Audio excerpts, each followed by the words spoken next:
Chapter 6. The Forger of Fates. The ritual required three things: absolute stillness, perfect understanding, and a kind of artistic madness that bordered on divine inspiration.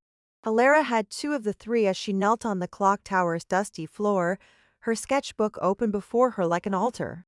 "Are you certain about this?" Cale asked from his position by the eastern window, where he kept watch over the gas-lit streets below. The binding sigil on his neck had begun to glow more brightly as dawn gave way to morning, responding to his distance from Order headquarters like a leash growing taut. "Once you begin the forging process, I won't be able to help you if they break through our defenses." Alara's charcoal pencil hovered over the blank page. The scratches scattered around her, preparatory studies of lock mechanisms, key shapes, and the theoretical intersection of ink and starlight, represented weeks of research compressed into hours of desperate inspiration. "The longer we wait, the stronger the sigil becomes. You said so yourself." It was true. The partial breaking she'd achieved in the whispering market had been like cracking a dam, initially freeing some of the pressure, but ultimately causing the remaining structure to reinforce itself. Cale's moments of genuine choice, his ability to act against Order interests, were already fading. Soon, the binding would reassert complete control, and she would lose her only ally who truly understood their enemy. "The theory is sound," she continued, beginning the first delicate strokes. "A key exists for every lock, a solution for every puzzle. I just need to forge one that can unlock magical chains instead of mechanical ones." Theoretical keys and actual magical artifacts are very different things, Cale learned. What you're attempting, writing reality through art, is not just dangerous. It's fundamental magic of the kind that shaped the worlds of their creation. Alara's hand never paused in its movement across the page. "Then it's a good thing I'm a forger." The word still felt strange on her tongue. For 22 years, she thought of herself as nothing more than a struggling artist, someone whose only talent lay in capturing the visual world with uncommon accuracy. Now she understood that accuracy itself was a form of power, the ability to see truth so clearly that she could shape it with nothing more than charcoal and will. The key began to take shape under her pencil. Not a physical object, but something more essential, a pattern of light and shadow that spoke to the fundamental nature of binding and freedom. She drew chains of starlight wrapped around a core of pure intention, then sketched the precise points where those chains could be severed without destroying what they held together. "They're coming," Cale said sharply. Alara looked up from her work to see Order agents moving through the street below like pieces on a chessboard. They wore the dark uniforms of the city's gas lamp maintenance crew, but their movements held the coordination of military precision. More concerning were the things that moved with them, shadows that float independently of their sources, and shapes in the morning air that her enhanced sight revealed as bound spirits forced into service. How many? 2 dozen humans, perhaps half as many enslaved creatures. Cale's silver eyes tracked their advance with predatory focus. "More than we can fight, especially with you in the middle of a forging trance." "How long do I have?" "Minutes. They're already in the building." The sound of boots on stairs echoed through the tower's hollow interior, accompanied by voices speaking words of power that made the iron framework ring like a struck bell. Alara forced herself to ignore the approaching threat and focus on her sketch. The key was nearly complete, but the most crucial element, the part that would actually interact with Cale's binding, remained unfinished. She needed to understand the nature of his chains not just intellectually, but with the perfect clarity that came from artistic truth. Closing her eyes, she extended her consciousness toward him, letting her forger's sight penetrate the glamour that made him appear human. What she saw nearly shattered her concentration. The binding wasn't just a sigil carved into his neck. It was a web of magical chains that wrapped around his very essence, each link inscribed with words of power in 12 languages. They bound not just his actions, but his thoughts, his emotions, his fundamental nature as a creature of the field. She could see how they twisted his natural instincts toward freedom and wild magic into servitude and rigid control. But more than that, she could see how much it hurt him. Every link in the chain burned like cold iron against his soul, a constant agony that had been his companion for 3 centuries.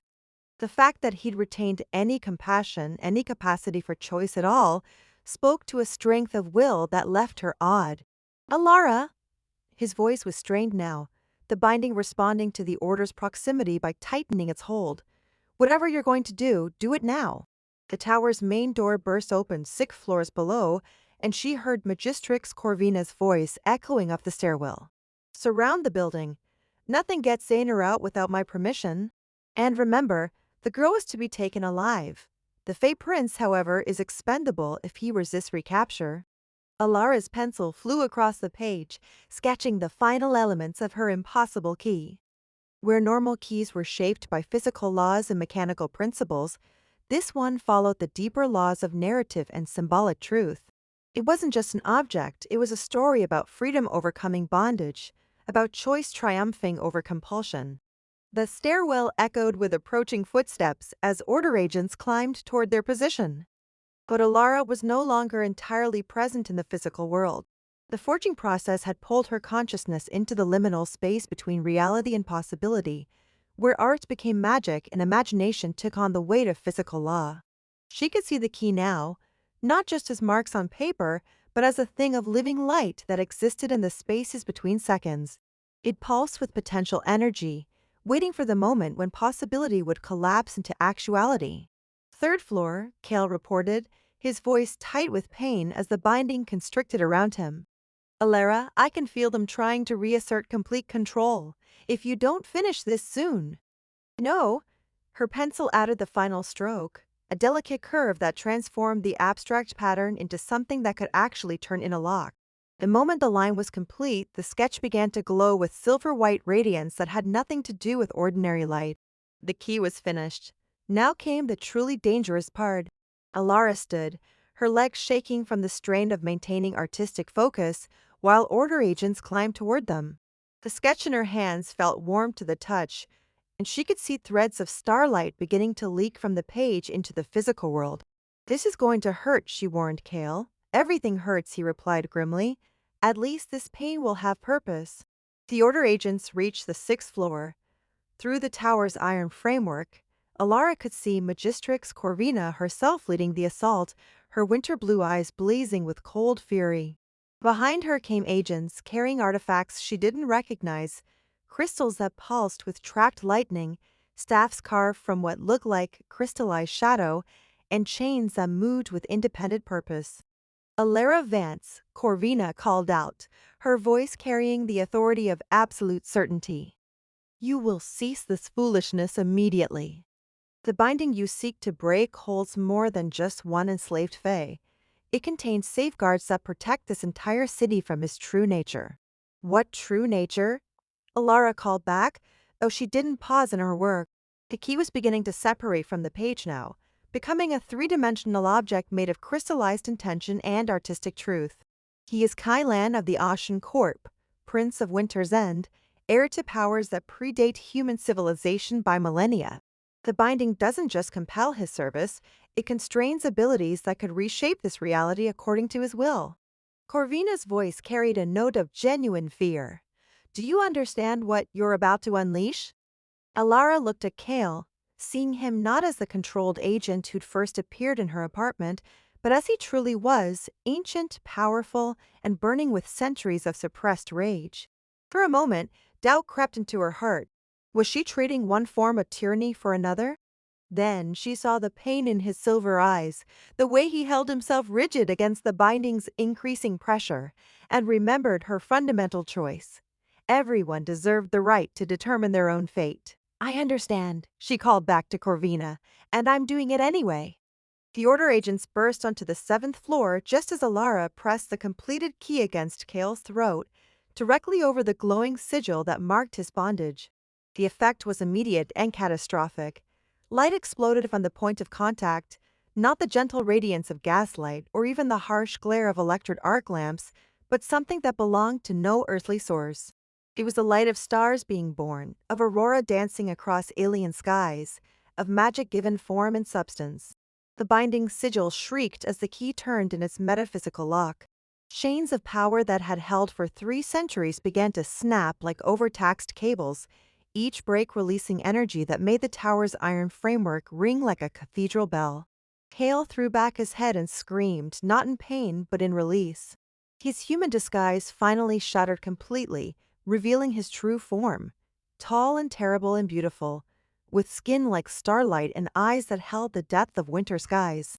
Power radiated from him in waves that bent reality around their edges, and Alara understood why the Order had been so desperate to keep him bound. The agents who had reached their floor were thrown backward by the shockwave of his liberation. Crystals shattered, staffs cracked, and even Magistrix Corvina stumbled as the magical feedback washed over her. But Alara barely noticed the chaos around her. She was staring at her sketchbook, where the key had left a burn mark in the shape of its passage. The pages around the mark were blank, not just empty, but blank in a way that hurt to perceive directly. She had used up something fundamental in the forging, spent a part of her artistic soul to create an peak of pure possibility. "Is it done?" she asked, her voice barely audible over the sound of reality reasserting itself around them. Kale raised his hand, and for the first time since she'd known him, symbols of power answered to his will rather than the Order's compulsion. They blazed in the air like captured lightning, beautiful and terrible, and completely under his control. "It's done," he said, and his voice carried harmonics that spoke of wind through ancient forests and frost forming on midnight flowers. "After 3 centuries, I am free." The tower shook as his unbound power interacted with the iron that surrounded them. But instead of the destructive rampage Corvina had predicted, Kale turned to Alara with an expression of gratitude that transcended his inhuman features. "Thank you," he said simply. "Don't thank me yet," Alara replied, looking down at the Order agents who were already regrouping for another assault. "We still have to survive the consequences." Kale's smile was sharp as winter wind, but warm as spring's first dawn.